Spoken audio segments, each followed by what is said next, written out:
Rahul ji, happy new year. Happy new year. Rahul ji, आपने happy new year की छुट्टी तो मना ली, अब आपकी यात्रा दिल्ली भी पहुंच गई।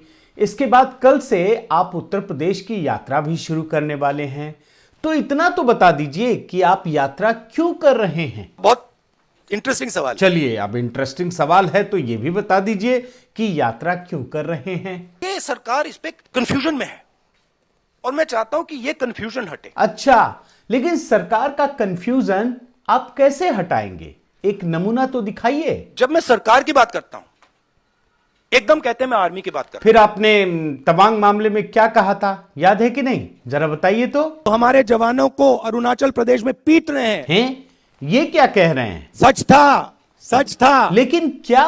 हिंदुस्तान की प्रेस मुझसे इनके बारे में एक सवाल नहीं पूछेगी। लेकिन मीडिया वाले कैसे पूछेंगे? आपने तो तवांग मामले में आर्मी और जवानों को ही बदनाम कर दिया। नहीं, मैं आर्मी की बात नहीं कर रहा हूं, मैं सरकार की बात कर रहा हूं।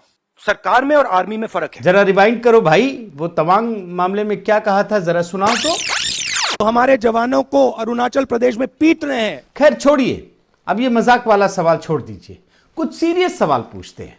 आपकी यात्रा तो बड़ी धूम मचा रही है और मैंने सुना कि क्या क्या हो रहा है इसमें। वैसे कुछ दिन मैं देख नहीं पाया मीडिया में, तो जरा राहुल जी बताइए ना, आपकी यात्रा में कौन कौन आया था? इसमें कुत्ते भी आए, इसमें गाय भी आई, भैंस भी आए, सुअर भी आए। वाह, बहुत बढ़िया राहुल जी। एक दूसरा सीरियस सवाल, वो टी शर्ट वाला, कुछ कहिए ना। टी शर्ट ही रहेगी क्या लगातार? चल रही है। टी शर्ट चल रही है। वैसे मानना पड़ेगा राहुल जी कि आपने भारत जोड़ो यात्रा के दौरान टी शर्ट को विमर्श के केंद्र में ला दिया है, तो इस पर क्या कहेंगे आप? ये आपने स्वेटर क्यों पहन रखा है? नहीं, इसका कारण ये नहीं है। इसका कारण ये है कि आप सर्दी से डरते हो। इसका कारण नहीं है कि सर्दी है, आप सर्दी से डरते हो। मैं सर्दी से डरता नहीं हूं। वाह राहुल जी वाह, मानना पड़ेगा कि भारत जोड़ो यात्रा से जो ये दर्शन शास्त्र निकला है ना, पूरी दुनिया याद रखेगी इसे। वैसे जब आपकी यात्रा खत्म होगी तो इस उपलब्धि के बाद या इस उपलब्धि पर आप कुछ करेंगे कि नहीं? क्या करेंगे? यात्रा के बाद मैं वीडियो बनाऊंगा कि टी शर्ट में कैसे चला जाता है और ठंड को कैसे कन्फ्रंट किया जाता है। साथियों नमस्कार, मैं हरिश्चंद्र बर्णवाल। अभी आपको जो मैंने राहुल गांधी के बयान सुनाए, उससे आपको अंदाजा हो जाएगा कि इस यात्रा के बहाने और प्रेस कॉन्फ्रेंस के जरिए क्या कुछ किया जा रहा है। अगर बात सिर्फ हंसी मजाक तक होती तो कोई दिक्कत नहीं थी, लेकिन गंभीर मुद्दों पर भी जिस प्रकार से उटपटांग बयानबाजी हो रही है, जिस तरीके से देश से जुड़े गंभीर मुद्दों को हवा में उछाला जा रहा है, सरकार को बदनाम किया जा रहा है, देश को बदनाम किया जा रहा है, वो अपने आप में एक गंभीर सवाल खड़ा करने वाला है। और आप ध्यान रखिए कि ये सारी की सारी चीजें कैसे हो रही हैं। अभी टी शर्ट का मुद्दा उठ रहा है, आप यकीन मानिए दिल्ली के कांग्रेस मुख्यालय में बैठ करके इसकी स्क्रिप्ट लिखी जा रही है। और ये जो टी शर्ट वाली स्क्रिप्ट है जो आप देख रहे हैं, लगातार विजुअल आ रहे हैं, कड़ाके की ठंड में राहुल गांधी घूम रहे हैं, उसकी स्क्रिप्ट क्यों लिखी गई?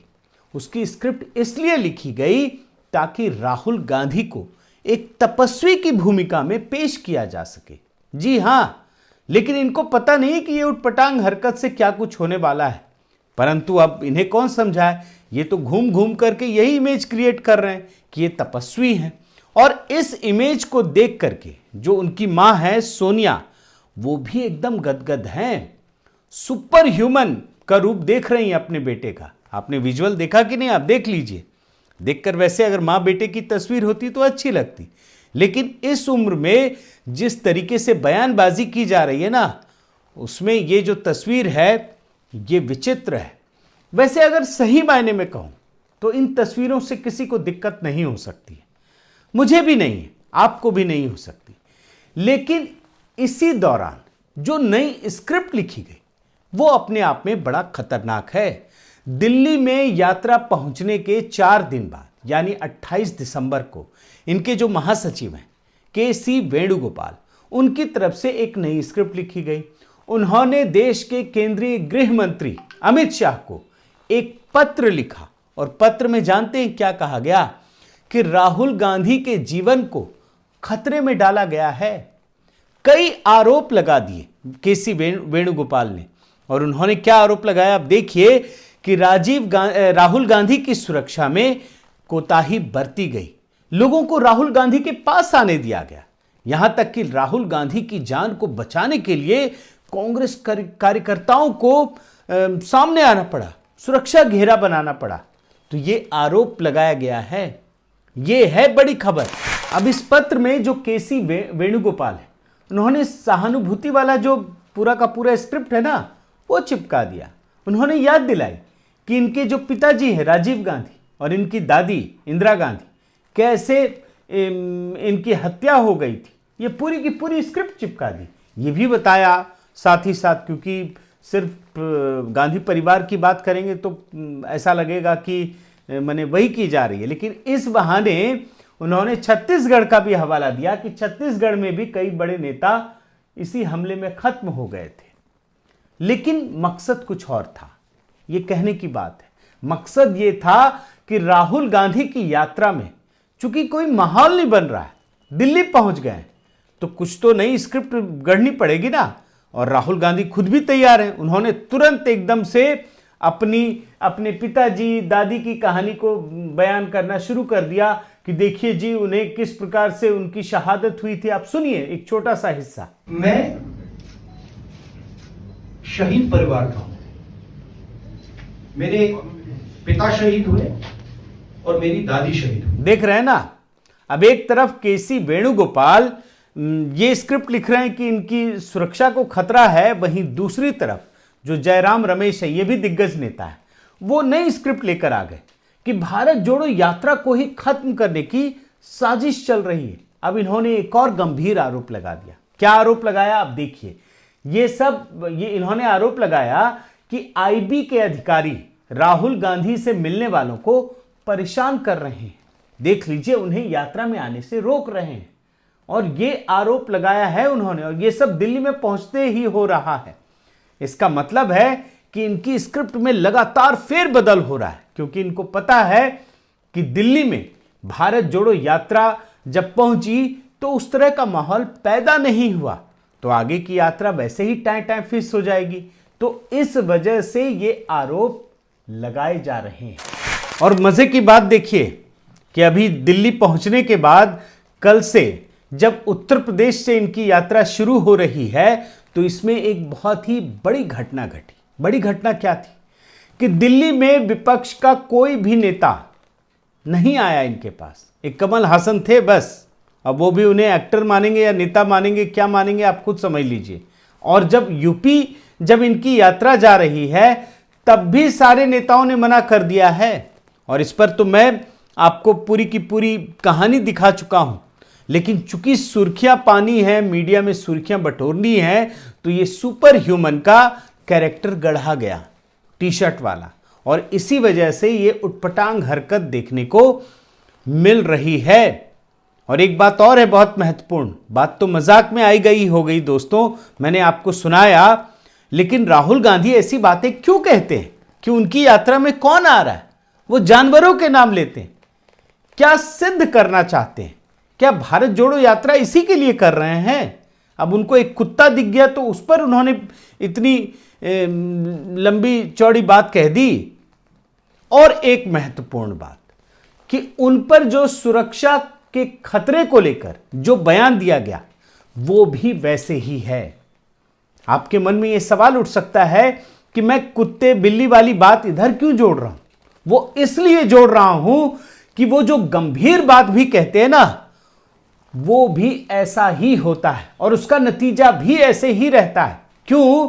आप देखिए, इससे पहले राहुल गांधी की मौत का भय दिखाकर सहानुभूति लेने की कोशिश कांग्रेस ने पहले भी की थी। 2019 में अमेठी दौरे के दौरान आपको याद है, राहुल गांधी के माथे पर एक कैमरे वाले की लाइट क्या चमकी? कैमरे की लाइट थी वो। उन्होंने तुरंत आरोप लगा दिया, कांग्रेस ने हल्ला मचाना शुरू कर दिया कि राहुल गांधी की हत्या की साजिश की जा रही है। और तुरंत एक चिट्ठी, जैसे आज लिखा गया ना, केंद्रीय गृह मंत्री को लिख दिया गया था, आप देख लीजिए। उस समय भी यही माहौल पैदा करने की कोशिश की गई थी, लेकिन कुछ ही घंटों में रिपोर्ट आ गई। ये तो मोदी सरकार है, बड़ा तेज तर्रार काम करती है ना। अभी तो आपने देखा होगा कि सुप्रीम कोर्ट ने भी पूछ लिया, आप इतनी तेजी से काम कर रहे हैं, एक ही दिन में आपने अपॉइंटमेंट कर दिया। तो तब भी काम करती थी, और पता चला कि यह तो मोबाइल फोन के कैमरे की लाइट थी, जिसे लेकर यह हल्ला मचा रहे। वैसे एक सच्चाई आपको बता दूं कि कांग्रेस पार्टी राहुल गांधी की सुरक्षा को लेकर बहुत चिंतित नहीं है, बल्कि राहुल गांधी की मौत का भय दिखाकर सहानुभूति हासिल करना चाहती है। यही सच्चाई है। अगर कांग्रेस को वाकई राहुल गांधी की सुरक्षा की चिंता होती तो कांग्रेस के नेता राहुल गांधी को यह समझाते, कुछ भी चिट्ठी लिखने से पहले, प्रेस कॉन्फ्रेंस से पहले ये बताते कि वो जिस तरीके से एसपीजी के सुरक्षा चक्र को तोड़ रहे हैं वो बिल्कुल भी ना तोड़े। कांग्रेस के ये दिग्गज नेता राहुल गांधी को बताते कि वो जिस तरीके से बिना एसपीजी को बताए विदेश दौरे पर चले जाते थे, वो उन्हें नहीं करना चाहिए था। आपको याद है ना, उस समय तो इनको एकदम सीधे वही सुरक्षा मिलती थी जो प्रधानमंत्री को मिलती थी। आज इनको वो सुरक्षा मिलती है जो केंद्रीय गृह मंत्री को मिलती है। लेकिन ये व्यक्ति जब तब न जाने अपनी सुरक्षा चक्र को तोड़ देता है। ये बिल्कुल लापरवाही के साथ विदेश जाते हैं, और भारत के अंदर भी यही स्थिति है, और जब मौका मिलता है तो उसका अपने लिए इस्तेमाल कर लेते हैं। अब ये बात मैं क्यों कह रहा हूं? आज जो केसी वेणुगोपाल ने केंद्रीय गृह मंत्री को पत्र लिखकर दिल्ली पुलिस पर आरोप लगा दिया है, क्या केसी वेणुगोपाल को एक और पत्र राहुल गांधी को नहीं लिखना चाहिए? और ये मैं तथ्यों के साथ कह रहा हूं, आप देखिए। 2 साल में राहुल गांधी ने, ये सुरक्षा एजेंसियों ने बताया है कि 2 साल में राहुल गांधी ने 113 बार सुरक्षा चक्र की अनदेखी की है, उसकी मर्यादा को तोड़ा है, उसके अनुशासन को तोड़ा है। अगर वाकई आप अपनी सुरक्षा को लेकर इतने चिंतित हैं, जो इस देश ने आपके लिए तय किया है, जो सुरक्षा एजेंसियों ने तय किया है, उसे आप क्यों तोड़ते हैं? आप सुरक्षा घेरे को तोड़ करके बार बार ऐसी लापरवाही क्यों करते हैं? तो सच्चाई यह है कि राहुल गांधी की सुरक्षा को लेकर कांग्रेस के भीतर कोई चिंता नहीं है। उन्हें चिंता सिर्फ इस बात की है कि वोट कैसे पाना है, और वो मौत की धमकी देकर सहानुभूति हासिल करना चाहती है। साथियों, कांग्रेस पार्टी एक ऐसी पार्टी है जो जमीन से, जनता से पूरी तरह से कट चुकी है। इंदिरा गांधी के बाद से ये जो दूरी है, जनता और पार्टी के बीच की दूरी, वो लगातार बढ़ती चली जा रही है, और आज बढ़ते बढ़ते इस हद तक पहुंच गई है कि जनता के बीच पहुंचने के लिए, माहौल पैदा करने के लिए उन्हें कांग्रेस मुख्यालय में बैठकर स्क्रिप्ट लिखनी पड़ रही है, ताकि फिर से कुछ 2024 के चुनाव में कुछ हो सके, सत्ता मिल सके। ये जो 9 राज्यों के चुनाव भी इस साल होने वाले हैं। लेकिन सच्चाई क्या है कि अगर राहुल गांधी ने या कांग्रेस पार्टी ने जनता के बीच पहुंचकर लगातार मेहनत की होती तो इस प्रकार की नौटंकी करने की जरूरत आज नहीं पड़ती। बहुत बहुत धन्यवाद। आपसे निवेदन है साथियों कि आप मेरे इस चैनल को जरूर सब्सक्राइब कीजिए, लाइक कीजिए, शेयर कीजिए, कमेंट कीजिए, और इस बेल आइकन को प्रेस करना मत भूलिएगा। नमस्कार।